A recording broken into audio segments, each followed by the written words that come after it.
3 hours తర్వాత తీస్తే మనకి చాలా డెలిషియస్ ఫజ్ రెడీ.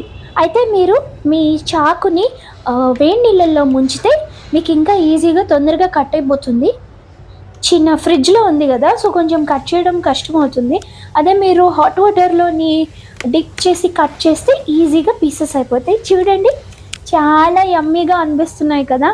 మీకు ఎప్పుడైనా చాక్లెట్ తినాలని అనిపించినా లేకపోతే పిల్లలు అడిగినా చాలా ఫాస్ట్గా ఇంట్లోనే చేసేయచ్చు. ఇదిగోండి, చూడండి, చాలా బాగుంటుంది. ఇలా నోట్లో వేస్తే అలా కరిగిపోతుంది అండ్ చాలా ఈజీగా కూడా చేసుకోవచ్చు.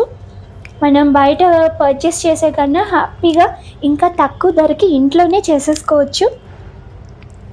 అఫ్కోర్స్ ఇదేం బాగా హెల్దీ అని అనను, కానీ అప్పుడప్పుడు మనకి ఎప్పుడైనా తినాలి అన్న క్రేవింగ్ వచ్చినప్పుడు చాలా ఈజీగా 3 మినిట్స్లో చేసేసుకోవచ్చు అనమాట. పిల్లలు పెద్దలు అందరూ